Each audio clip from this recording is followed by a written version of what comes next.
Le Royaume-Uni vient de mettre en place une loi assez controversée sur la façon de gérer les immigrants illégaux. En fait, c'est très simple maintenant, quand quelqu'un rentrera en Angleterre sans y être invité, sans en avoir reçu l'autorisation, eh bien, il sera renvoyé direct au Rwanda.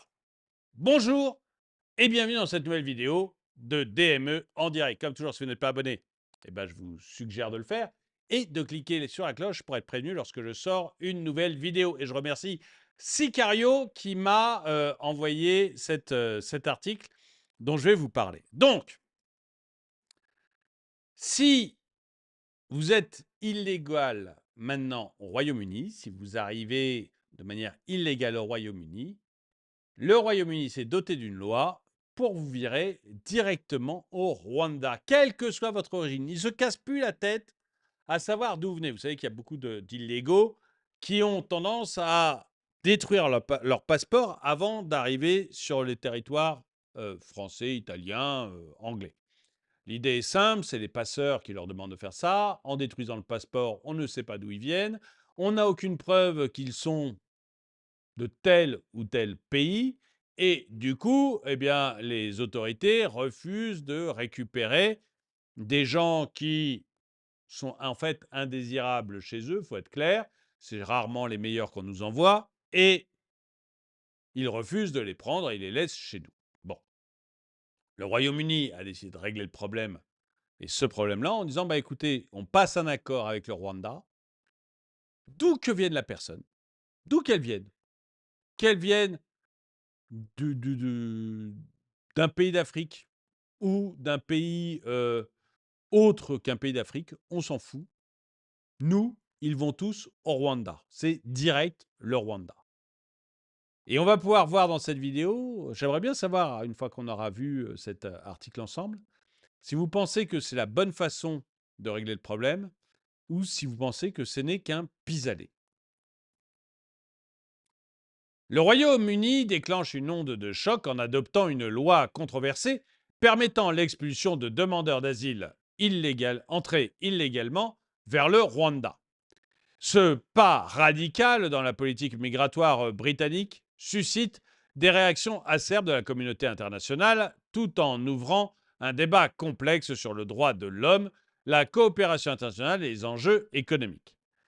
Alors, oui, on verra qu'évidemment, il y a beaucoup de bien-pensants, que ce soit politiques ou associatifs, qui sont contre. Moi, ce qui m'intéresserait, c'est de savoir ce qu'en pense le peuple et donc ce que vous en pensez, vous. À l'origine de cette législation se trouve une réponse gouvernementale à une crise migratoire sans précédent, avec un afflux record de 45 000 personnes ayant traversé clandestinement la Manche. Le projet d'accord migratoire avec le Rwanda, conçu il y a 2 ans, vise à endiguer ce flux en expulsant vers ce pays les demandeurs d'asile entrés illégalement. En contrepartie, le Royaume-Uni s'engage à accueillir les réfugiés vulnérables du Rwanda et à fournir un financement substantiel pour soutenir l'intégration économique de ce pays africain. Excusez-moi. Donc, en fait, les Britanniques vont payer le Rwanda, parce que c'est comme ça que ça se passera, ils vont payer le Rwanda pour que le Rwanda accepte. Je suis en train d'effacer les pubs, hein, c'est pour ça que je bouge un peu, mais ça m'agace toutes ces pubs, donc hop là, je les supprime. Euh, et excusez-moi, donc les Britanniques payent le Rwanda pour qu'il récupère tous ces illégaux qui sont rentrés sans autorisation au Royaume-Uni.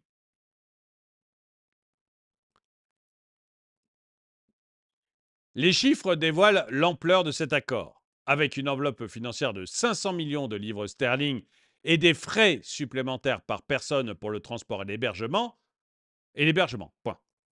Toutefois, malgré ces dispositions, les incertitudes persistent quant à la capacité du Rwanda à accueillir un nombre significatif de personnes, ne garantissant que 200 places au départ. C'est vrai que s'il y en a 45 000 qui sont rentrés et que vous n'en renvoyez que 200, c'est pas top. Ça ressemble pas à une solution dit comme ça. Cette réalité soulève des questions sur la viabilité pratique de l'accord et sur la manière dont les expulsions seront effectuées. Le Premier ministre britannique, Rishi Sunak, se veut rassurant quant à la mise en œuvre rapide de la loi, affirmant que les expulsions vers le Rwanda pourraient débuter dans les 10 à 12 semaines suivant son adoption. Les avions charters sont prêts à décoller, malgré les défis potentiels liés au recours juridique et à la réticence des compagnies aériennes à participer à ces expulsions. Alors là, moi honnêtement, je ne me casserai pas la tête. Voyez, pour les recours juridiques, vous allez voir, les Britanniques, dans la loi, justement, ont trouvé le moyen d'éviter ça. Parce qu'il y en a un petit peu marre de cette justice qui empêche de faire, de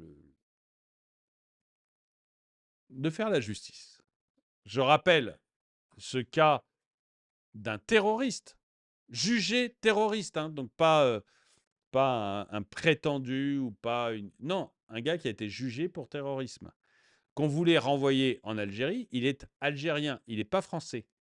Donc la France voulait renvoyer ce terroriste algérien en Algérie.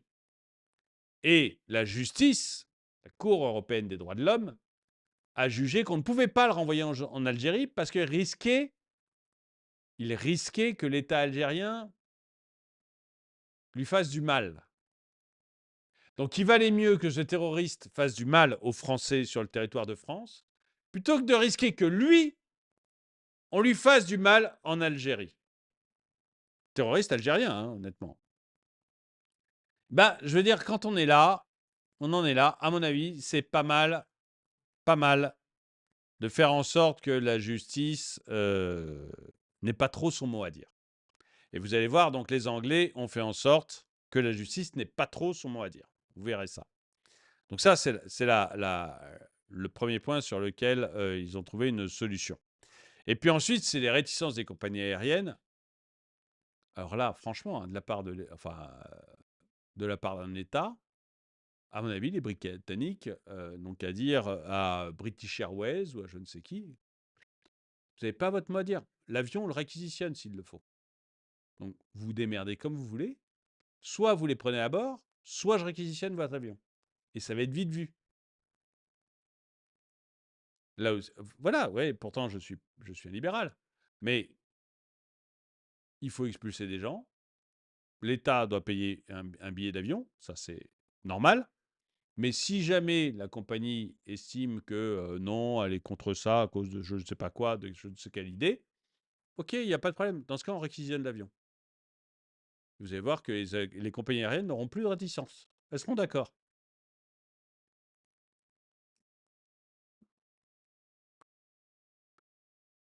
Pourtant, cette loi rencontre une forte opposition. Vous avez vu, je me suis habillé en bleu parce que je ne veux pas m'énerver. Je veux rester calme sur des vidéos comme ça. Pourtant, cette loi rencontre une forte opposition politique et juridique, illustrée par un parcours législatif tumultueux et des contestations devant les tribunaux. La Cour suprême avait récemment jugé l'accord avec le Rwanda illégal, invoquant des préoccupations quant à la sécurité des demandeurs d'asile. La nouvelle loi contourne cette décision en empêchant les juges de se prononcer sur la sûreté du Rwanda, suscitant ainsi des critiques sur l'indépendance judiciaire et le respect des droits de l'homme. Voilà, c'est simple. Les juges enquiquinaient le pouvoir en disant écoutez, c'est pas sûr comme pays, hein. Les pauvres migrants illégaux qui sont rentrés chez nous illégalement, sans qu'on les désire, on va quand même pas les envoyer dans un pays pas sûr. Mais on n'en a rien à taper. Je vais être dur, je ne vais pas me faire des amis. Mais à mon avis, ils sont rentrés illégalement. C'est leur problème. Ils n'ont pas demandé l'autorisation pour rentrer, ils ont forcé la porte. C'est leur problème, c'est pas le nôtre.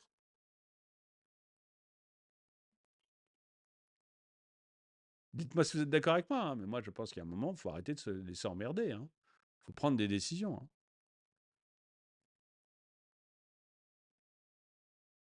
Sur la scène internationale, les réactions ne se font pas attendre. Les Nations Unies exhortent le Royaume-Uni à reconsidérer sa position, dénonçant une série de lois migratoires de plus en plus restrictives. À propos des Nations Unies, vous savez qui est le pays responsable des droits de la femme aux Nations Unies?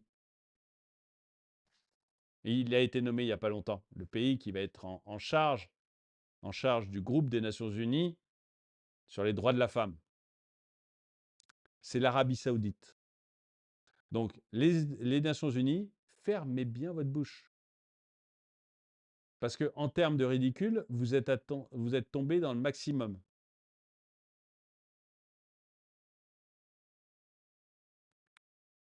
Le Conseil de l'Europe, gardien des droits de l'homme, condamne également cette loi, mettant en lumière les tensions entre les obligations internationales en matière de droits de l'homme et les politiques nationales de contrôle de l'immigration.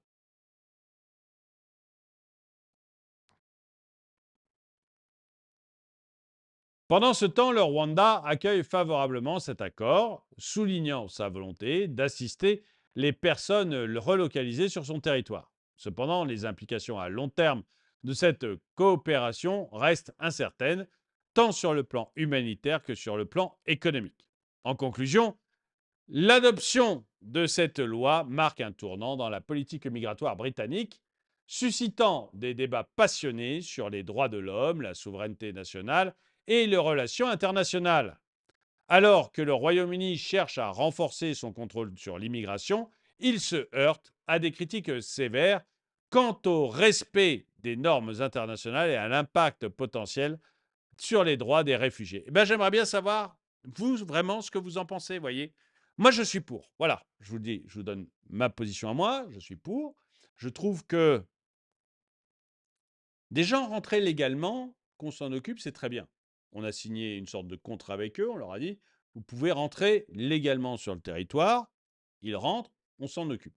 Tout va bien. S'ils commettent un délit, je suis pour qu'on les vire immédiatement sans réfléchir. C'est d'ailleurs ce qui est en train de se passer en Argentine. Vous êtes rentré légalement dans le pays, mais vous commettez un délit, vous dégagez.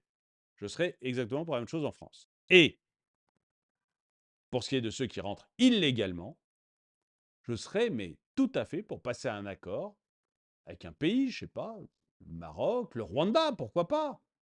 Quoique le Rwanda, il va déjà avoir les Britanniques, mais un pays équivalent au Rwanda, et dire, écoutez, voilà, moi je vous finance tel truc, tel truc, tel truc dans votre pays, mais vous me récupérez tous mes illégaux. Tous mes illégaux, ils passent par chez vous. Et après, s'ils ont une demande à faire sur un droit d'asile ou quoi que ce soit, ils le font dans votre pays. Pour venir après en France, c'est-à-dire qu'on va étudier leur cas au Rwanda, et si jamais ils méritent effectivement d'être des réfugiés politiques, eh bien on les prendra en France. Mais tant qu'on ne sait pas, ils sont au Rwanda. Et s'ils sont déboutés, ils restent au Rwanda. Moi, je serais tout à fait pour ce genre de choses. Et j'aimerais bien savoir ce que vous en pensez. On fera une vidéo probablement pour parler de ce que vous en pensez et des commentaires que vous aurez faits. En tout cas, merci d'avoir regardé cette vidéo. Mettez-lui un pouce vers le haut, commentez-la, partagez-la. Merci à tous ceux qui soutiennent la chaîne. Et moi, je vous dis à très bientôt.